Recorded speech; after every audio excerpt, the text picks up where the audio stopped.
In Blackthorn Manor, where shadows whisper of lost jewels and vengeful ghosts, a guest is found dead, strangled in the night. Was it the work of a spectral curse or a cunning killer? Miss Jane Marple, with her sharp eyes and quiet wisdom, unravels a web of greed, deception, and betrayal. The owner, the housekeeper, the gardener, a paranormal investigator each hides a secret. But only one has blood on their hands. In a house of lies, the truth is more dangerous than any ghost. Chapter 1. The Invitation to Blackthorn Manor, the quiet of her St. Mary Mead cottage. Miss Jane Marple sat by the window, her delicate hands folding a letter with the precision of one accustomed to noticing small details. The afternoon sun filtered through lace curtains, casting dappled patterns on her neat parlor, where a modest tea tray rested beside her favorite armchair. The letter, penned in an elegant but faintly tremulous hand, was from Lady Beatrice Harrow, a friend from her school days, whose acquaintance had dwindled to occasional correspondence.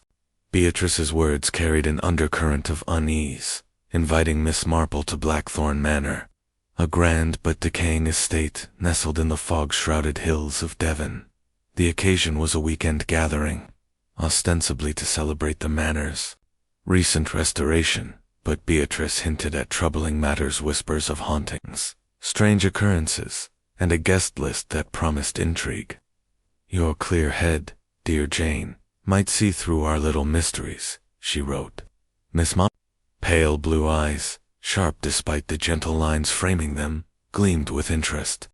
She set the letter down, her mind already turning over the possibilities, and began to pack her small, sensible suitcase. The train journey to Devon was a study in contrasts, the cozy hum of the carriage against the bleak, rolling moors outside, where mist clung to the earth like a reluctant spirit. Miss Marple, wrapped in a woolen shawl, observed her fellow passengers, a young couple, bickering over a map, an elderly vicar dozing with a book of sermons, her thoughts drifting to cryptic words. Hauntings, she mused, were often the product of human fears or human cunning, and she suspected the latter. By dusk, the train deposited her at a small, windswept station, where a door driver awaited to ferry her to Blackthorn Manor. The road wound upward, flanked by gnarled oaks, until the manor itself emerged from the fog-a-gothic pile of weathered stone, its turrets stabbing at the twilight sky, its windows glinting like wary eyes. Lady Beatrice greeted her at the heavy oak door, her smile warm but strained, her graying hair escaping its pins in a way that suggested recent agitation. "Jane, how good of you to come," she said, clasping Miss Marple's hands. "This old place, it's not what it was." The hall was grand but chilly, its paneled walls adorned with portraits of stern-faced ancestors, their eyes seeming to follow the newcomer. Beatrice led her to a drawing room where a fire crackled, casting shadows that danced across faded tapestries. The other guests were already assembled, and Miss Marple, with her unassuming air, took their measure as introductions were made. Mr. Clarence Vane, the manor's owner, was a tall, lean man in his 50s, with a patrician nose and a manner that suggested he found the world faintly disappointing. His tailored suit was impeccable, but his fingers toyed restlessly with a gold watch chain, betraying a nervous energy. Mrs. Agnes Poole, the housekeeper, was a severe woman with iron-gray hair pulled tightly back, her black dress starched to an almost military crispness. Her eyes, dark and unyielding, met Miss Marple's briefly before sliding away. Tom Rigby, the gardener, slouched in a corner, his rough hands clutching a glass of sherry as if it were a lifeline.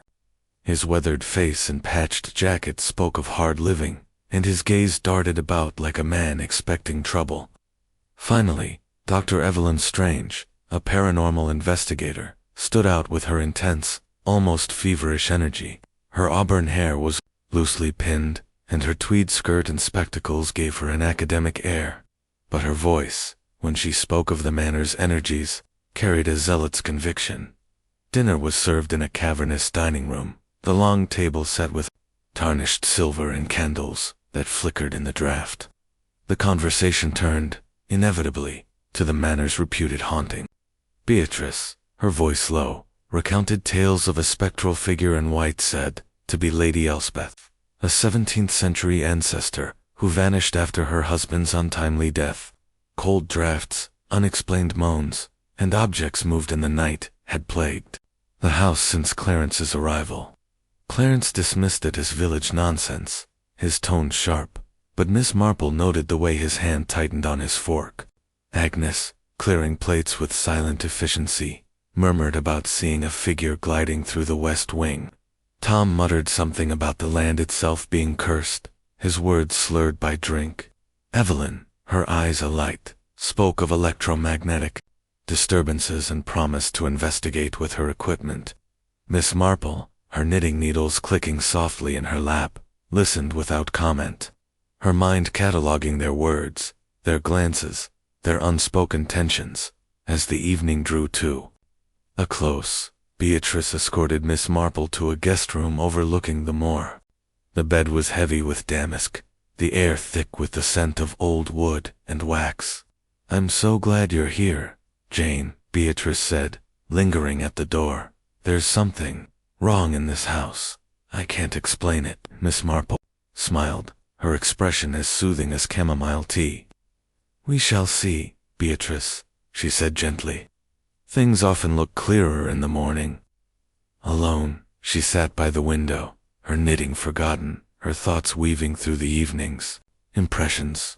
Blackthorn Manor, she sensed, held secrets far more tangible than ghost sand. She intended to unravel them. Chapter 2. The Death in the West Wing. First light of dawn had barely crept through the heavy curtains of Blackthorn Manor when a piercing scream tore through the stillness, jolting Miss Jane Marple from her light slumber. She had risen early, as was her habit, and was seated at the small writing desk in her guest room, jotting notes about the previous evening's curious exchanges. The scream, raw and urgent, came from the direction of the west wing.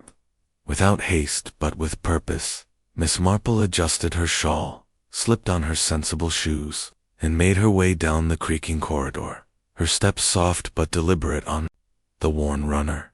The manor was already stirring, with servants scurrying and guests emerging bleary-eyed from their rooms. Lady Beatrice, her face pale as the morning mist, stood at the threshold of a bedroom in the west wing, her hands clasped tightly. "Oh, Jane," she gasped.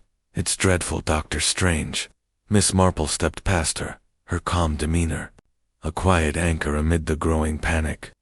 Inside the room, Dr. Evelyn Strange lay sprawled across the floor, her auburn hair splayed like a halo, her eyes wide in a frozen mask of terror. A heavy silver candelabrum, its candles unlit, was clutched in her rigid hand.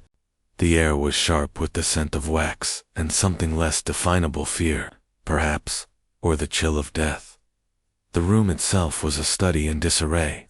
A window stood open, its latch broken, admitting a cold breeze that stirred the heavy drapes. The floorboards bore faint scratches, as if something had been dragged across them, and a small table lay overturned, its contents a glass of water, a notebook.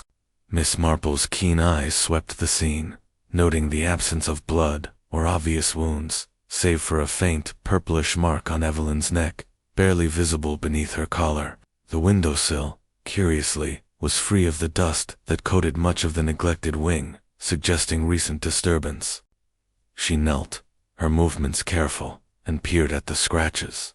Shallow, irregular, not the work of claws or tools, but perhaps something more contrived. The local constable, Inspector Crane, arrived within the hour. A burly man with a brusque manner and a tendency to bark orders at the hovering servants. He surveyed the room with a scowl, declaring it a queer business and muttering about the manor's ghostly reputation. Likely she frightened herself to death, poking about with her ghost-hunting nonsense, he said, but his tone lacked conviction.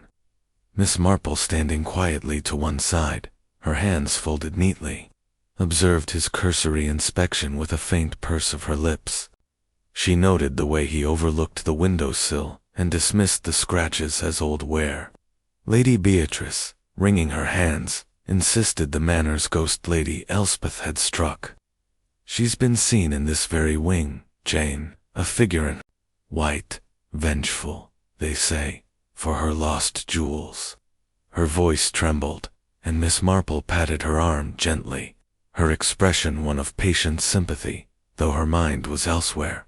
Clarence Vane, joining the group, scoffed at the ghost talk. Evelyn was a fool, chasing shadows, he said, his voice clipped, though his fingers drummed nervously on his watch chain. Mrs. Agnes Poole, summoned from her duties, stood rigid, her dark eyes fixed on the body. I warned her not to wander at night, she said, her voice low and clipped. I saw something, a figure in white, near this wing at midnight. Her words were measured, but Miss Marple caught the briefest flicker of her gaze toward the door. Tom Rigby, summoned from the gardens, lingered at the edge of the room, his boots caked with fresh earth despite the early hour. Cursed place, he muttered, his eyes darting to the window. Never liked this wing. Bad soil, bad air.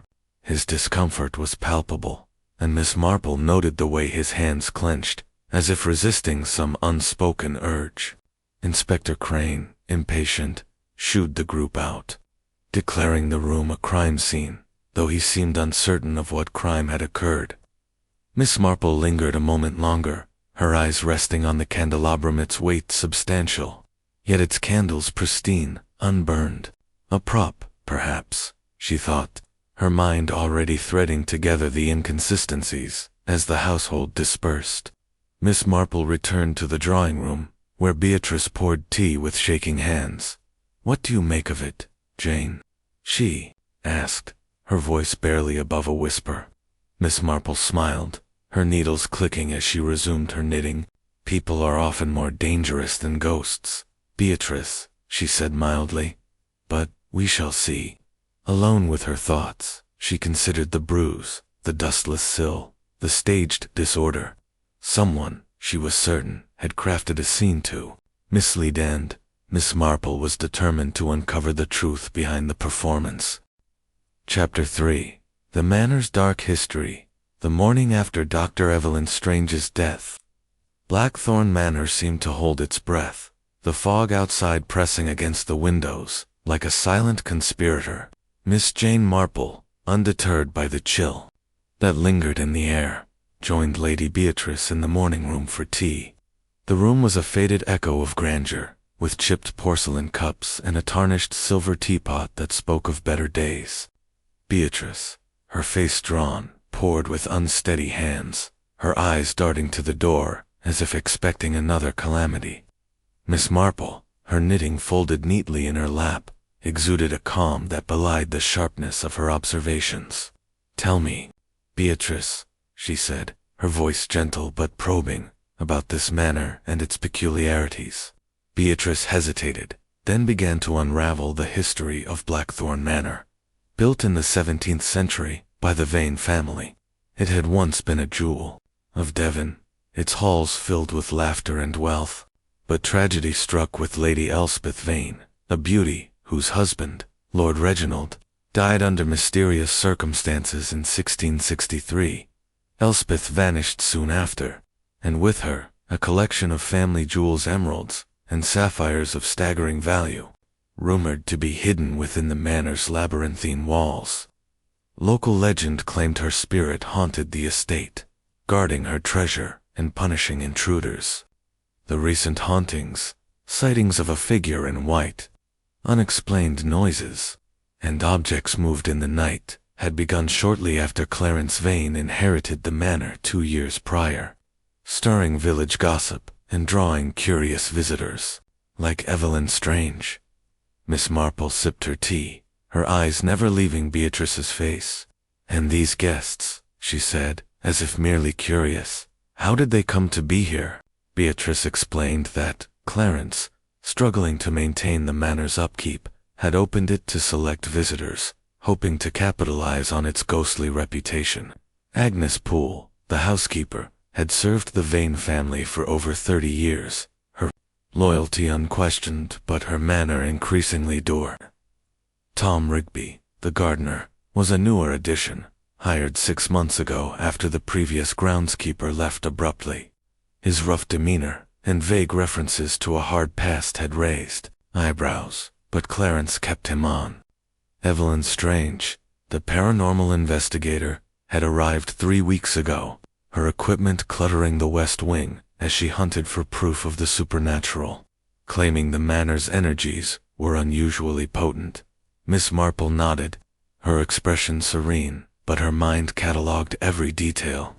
Excusing herself, she made her way to the manor's library, a cavernous room lined with dusty tomes and portraits, whose eyes seemed to follow her. There, on a table strewn with papers, she found Evelyn's notebook, its pages filled with meticulous sketches of spectral figures and maps of the manor's layout. One entry caught her eye, a reference to a hidden passage in the West Wing, marked with the words, "Jewels, Elspeth's secret." Another note mentioned disturbances near the servants' quarters, observed late at night. Miss Marple's lips curved slightly. Ghosts, she thought, were often a convenient mask for human schemes.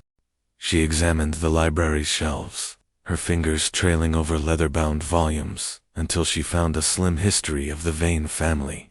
Its pages confirmed Beatrice's tale, but added a detail. Elspeth had been suspected of poisoning her husband, though no proof was ever found.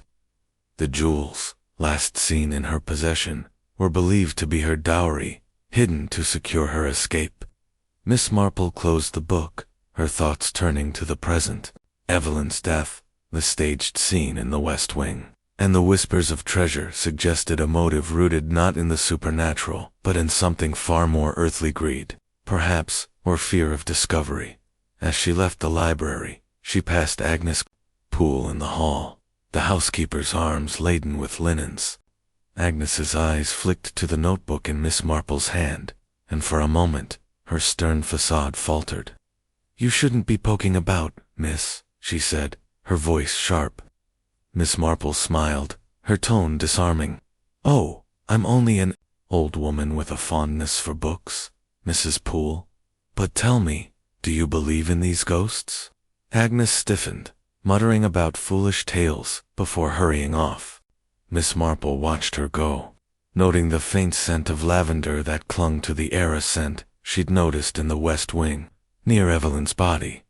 Returning to her room, Miss Marple sat by the window, her knitting resumed, but her mind far from idle. The manor's history, Evelyn's notes, and Agnes's unease wove together like threads in a tapestry. Someone, she was certain, was using the legend of Lady Elspeth to conceal a truth far less spectral. As the fog thickened outside, Miss Marple's thoughts sharpened, ready to unravel the next knot in Blackthorn Manor's tangled mystery. Chapter 4. The Housekeeper's Tale. The afternoon light filtered dimly through Blackthorn Manor's leaded windows, casting long shadows across the stone-flagged kitchen where Miss Jane Marple found Mrs. Agnes Poole at work. The housekeeper stood at a scarred oak table, polishing a silver tureen with a vigor that seemed more about suppressing emotion than achieving a shine. Her black dress was immaculate, the starched collar unyielding, but her hands, roughened by years of service, betrayed a slight tremor as she worked. Miss Marple, her knitting bag tucked under her arm, entered with the air of a harmless visitor, her smile as disarming as a vicar's wife offering scones. "Such a fine piece," she remarked, nodding at the tureen. "You keep the manor in splendid order, Mrs. Poole." Agnes glanced up, her dark eyes guarded, and gave a curt nod. "It's my duty, miss," she said, her voice flat, but with an edge that suggested she preferred silence to conversation. Miss Marple settled onto a stool, her needles clicking softly as she began a row of stitches, her presence so unassuming, it seemed to coax words from the unwilling. She spoke of the manor's beauty, the weight of its history, and, almost as an afterthought, the troubling events of the previous night. "You mentioned seeing a figure in white, Mrs. Poole," she said her tone mild. Near the west wing, was it? How very unsettling. Agnes's cloth paused mid-stroke, her lips tightening. It was Lady Elspeth's ghost, she said, her words clipped. Gliding past the corridor at midnight, just as the stories say. I've seen it before, too often, these past months. Her eyes flicked to Miss Marple, as if gauging her reaction, but the old lady's expression remained one of polite interest, her needles never faltering. Pressing gently, Miss Marple asked where Agnes had been afterward. Cleaning the east wing, Agnes replied, her voice sharper now. There's always work to be done, even at night. Miss Marple noted the housekeeper's apron. Pristine despite her claim of scrubbing floors, and the faint scent of lavender that clung to her. A scent that stirred a memory from the West Wing's death scene. Changing tack, Miss Marple inquired about Dr. Evelyn Strange. She seemed so enthusiastic about her investigations, she said, her tone one of innocent curiosity. Agnes's face hardened. Poking about where she wasn't wanted, she muttered. Always in the West Wing, tapping walls, asking questions about things. Best left alone. Upset the order of the house, she did. Her words carried a bitterness that Miss Marple filed away, along with the housekeeper's reluctance to meet her gaze. Thanking Agnes for her time, Miss Marple rose, her movements slow but deliberate, and left the kitchen, her mind turning over the housekeeper's guarded responses. Later, as she strolled the manor's grounds, Miss Marple overheard voices near the stables, a heated exchange between Agnes and Tom Rigby, the gardener. She paused behind a hedge, her small figure obscured, and listened. Their words were indistinct, carried away by the wind, but the urgency in Agnes's tone and Tom's low, defensive replies suggested a shared secret. When they parted, Agnes's face was flushed, and Tom's shoulders hunched as if bearing a weight. Miss Marple made a mental note, her thoughts circling back to the lavender scent and the pristine apron. Returning to her room, she found her door slightly ajar, though she was certain she had locked it before leaving. The room appeared untouched, her suitcase undisturbed, her knitting bag where she'd left it, but the air felt subtly altered, as if someone had passed through. She checked her few belongings, finding nothing missing, yet the intrusion lingered in her mind like an unwelcome guest. Settling by the window, her needles resumed their steady rhythm, but her thoughts were far from idle. Agnes's story of the ghostly figure, her late-night cleaning, and her evident dislike of Evelyn suggested more than mere duty. The housekeeper, Miss Marple suspected, was weaving a tale as carefully as she polished silver, and Miss Marple intended to find the flaw in the pattern. Chapter 5. The gardener's secret. The late afternoon sun cast a feeble glow over Blackthorn Manor's neglected gardens, where Miss Jane Marple found Tom Rigby wielding a shovel with a ferocity that seemed more about venting frustration than tending the earth. The rose beds, choked with weeds, bore testament to his inattention, and the air was heavy with the scent of damp soil and decay. Miss Marple, her shawl draped neatly over her shoulders, approached with the unhurried gait of an elderly lady admiring the scenery, her knitting bag swinging gently at her side. Such a pity about these roses, she remarked, her voice soft but carrying just far enough to reach him. They must have been lovely once. Tom paused, wiping sweat from his brow despite the chill, his weathered face set in a scowl. They were, he muttered, leaning on his shovel. Not much point now.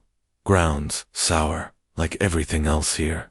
His eyes, small and wary, flicked toward her, as if weighing whether her presence was a nuisance or a threat.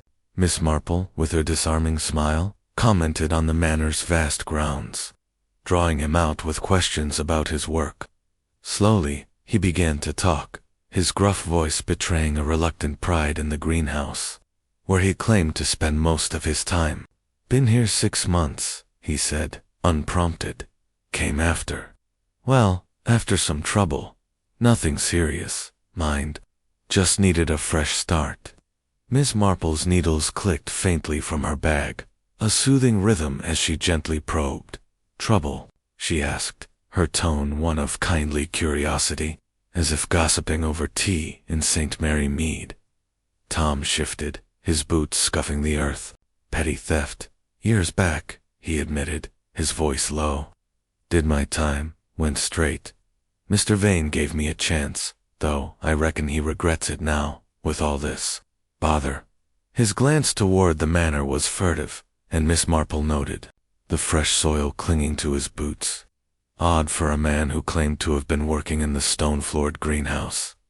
She turned the conversation to the night of Evelyn's death, her questions as light as a breeze.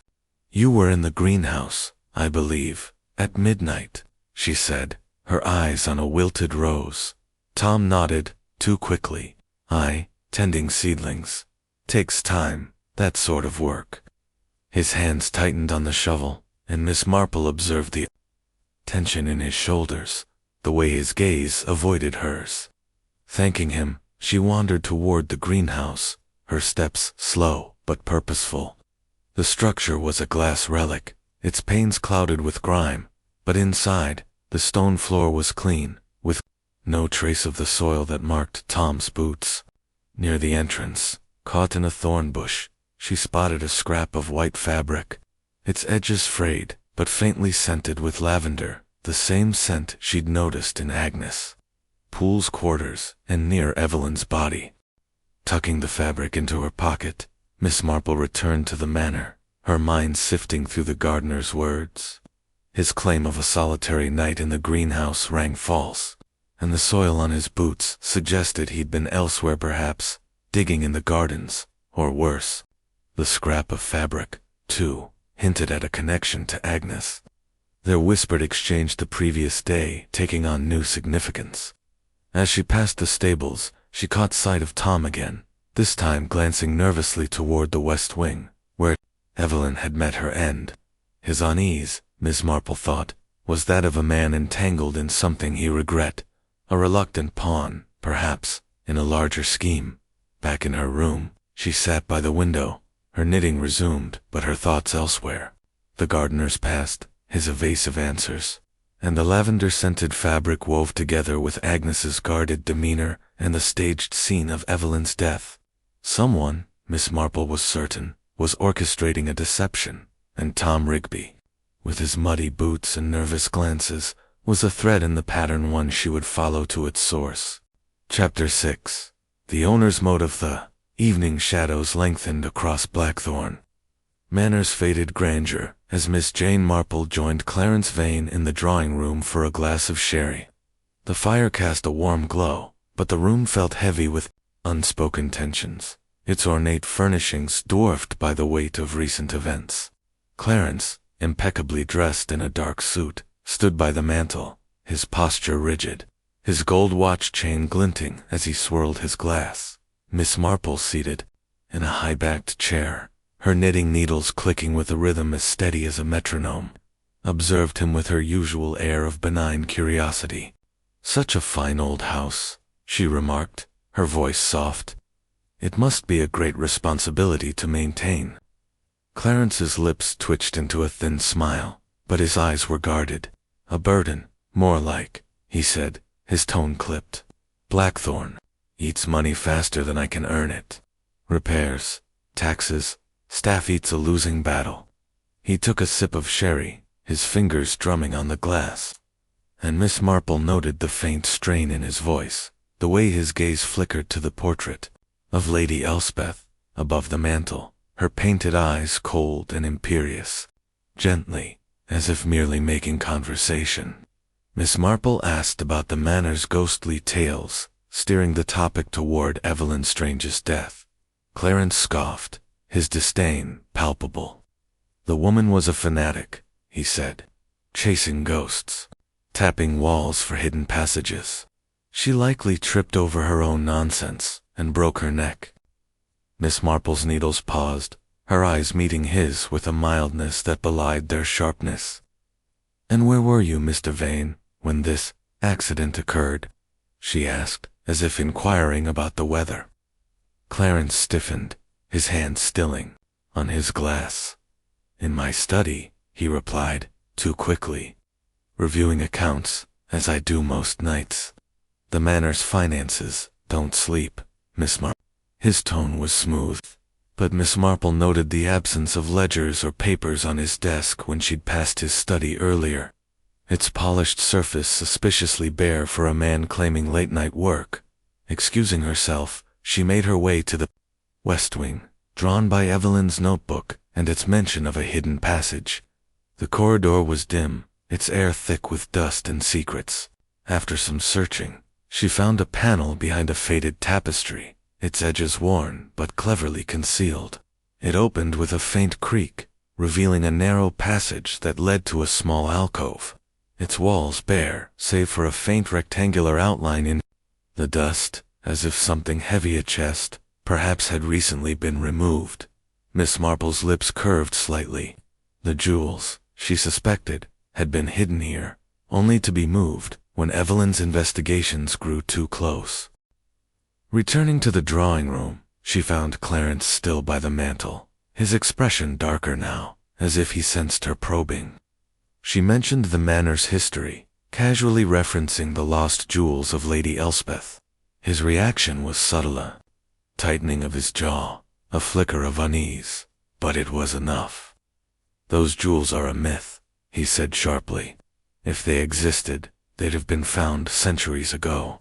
Yet his fingers resumed their restless drumming, and Miss Marple's mind turned over his words, his financial woes, and the empty alcove.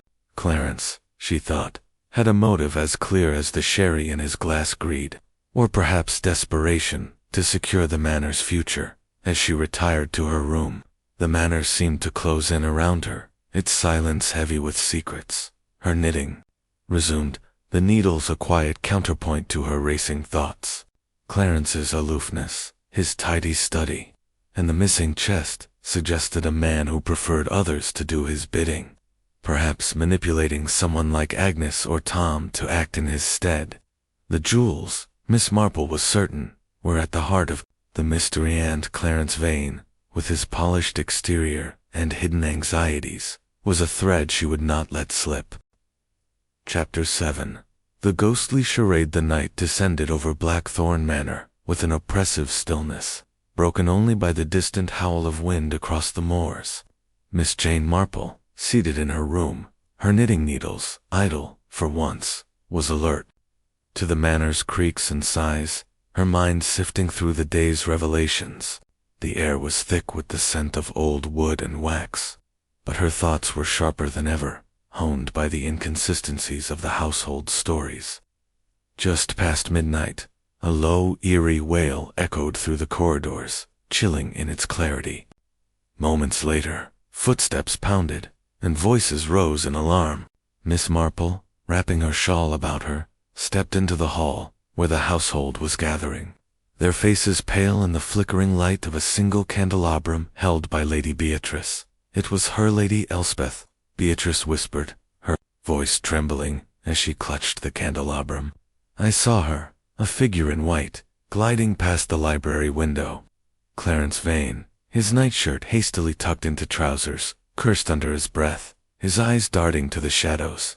Agnes Poole, her hair still pinned tightly despite the hour, stood rigid, murmuring about the manor's curse. Tom Rigby, summoned from the servants' quarters, hovered at the edge of the group, his face slick with sweat. Miss Marple, her expression serene, noted the scene. The figure, described as ethereal, had moved with a purpose to deliberate, its gown too pristine for a spectral apparition.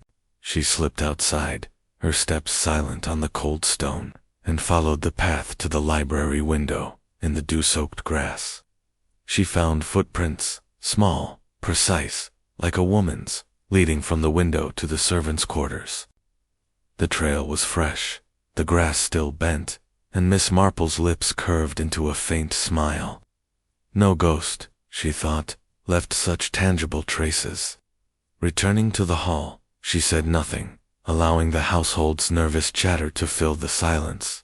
Beatrice, near tears, insisted the manor was doomed, while Clarence dismissed the sighting as hysterical nonsense. Agnes, her voice low, repeated her tale of seeing the figure before, her eyes avoiding Miss Marple's. Tom muttered about leaving the cursed place, his hands twitching as if longing for his shovel. The next morning, Inspector Crane arrived, his heavy boots echoing as he shared the results of Evelyn Strange's autopsy. Strangulation, he declared, his tone gruff but uncertain. No supernatural nonsense, just a pair of hands and a strong grip. The candelabrum was a prop, unburned, likely placed to mislead. Miss Marple, standing quietly by the fireplace, her knitting resumed, listened as Crane questioned the household, his suspicions scattered like buckshot. She noted the absence of mention of the footprints, the inspector's focus on the rooms, disarray rather than the subtler clues, a dustless windowsill, the lavender scent, the deliberate scratches. Alone in her thoughts, Miss Marple pieced together the night's events. The ghostly wail, the figure in white, the footprints, all were part of a carefully staged charade, designed to reinforce the manor's haunted reputation and divert attention from Evelyn's murder. The killer, she suspected, had used the legend of Lady Elspeth to mask a crime rooted in human motives, greed, fear, or betrayal. The footprints pointed to a woman, and Agnes's lavender scent and guarded demeanor loomed large in her mind. Yet Tom's unease and Clarence's financial desperation suggested a web of complicity, each thread leading back to the hidden jewels. As the household dispersed, Miss Marple lingered by the library window, her eyes tracing the path of the footprints. The charade was clever, but not clever enough. Someone, she was certain, had overplayed their hand, and she would follow the trail footprints, lavender, and all to the heart of Blackthorn Manor's secrets. Chapter 8. The Jewels Revealed by Late Morning. The fog around Blackthorn Manor had lifted, but a pall of unease still hung over its inhabitants. Miss Jane Marple, her shawl neatly draped and her knitting bag at her side, requested the household gather in the drawing room. The fire crackled, casting shadows on the faded wallpaper, but the warmth did little to ease the tension. Lady Beatrice sat wringing her hands. Clarence Vane leaned against the mantel with forced nonchalance. Agnes Poole stood rigid by the door, and Tom Rigby slouched in a corner, his eyes fixed on the floor. Inspector Crane, summoned at Miss Marple's quiet insistence, loomed with a skeptical frown, his notebook open but unused. Miss Marple, seated in a backed chair, her needles clicking softly, began to speak. Her voice as gentle as a village gossip's, but with a steel that commanded attention. "There is no ghost in Blackthorn Manor," she said, her eyes sweeping. "The room, the tragedy of Dr. Evelyn Strange's death, was the work of human hands, not spectral ones." She recounted the clues, the dustless windowsill, the unburned candelabrum, the faint bruise on Evelyn's neck, and the deliberate scratches on the floorboards, all staged to suggest a supernatural attack. Evelyn, she explained, had been close to uncovering the Vane family jewels, hidden for centuries in the West Wing's secret alcove. Her investigations, detailed in her notebook, had threatened someone's carefully laid plans. Miss Marple turned, her gaze to Agnes Poole, whose face paled, though her posture remained unyielding. "Mrs. Poole," she said, "you spoke of seeing a figure in white. Yet your apron was spotless after claiming to clean the East Wing at midnight, and the lavender scent in your quarters matched the scrap of fabric found near the greenhouse, fabric torn from a gown used to stage the ghostly charade." Agnes's lips parted, but no words came. Miss Marple continued, her tone unwavering. "You stole the jewels, hidden in the alcove, until Evelyn's probing grew too close. You strangled her in a moment of panic, using the ghost story to mask your crime." She turned to Tom Rigby, whose hands clenched, his face slick with sweat. "Mr. Rigby, you were no murderer, but you helped move the jewels to the greenhouse, where soil on your boots betrayed your late-night digging. You were reluctant, caught in Mrs. Poole's scheme, perhaps out of fear or loyalty." Tom's head jerked up, his eyes wide, but he remained silent, his guilt written in his trembling hands. Clarence's vein shifted, his voice sharp, preposterous. "You've no proof." Miss Marple's eyes met his calm but piercing. "Your financial troubles, Mr. Vane, gave you motive, but you preferred others to act for you. The empty alcove and your tidy study suggest you knew of the jewel's movement, if not the murder." Clarence's jaw tightened, but he said nothing. Agnes broke, her voice a hoarse cry. "I took the jewels, yes, to secure my future, after years of slaving here. But I didn't kill High, swear it."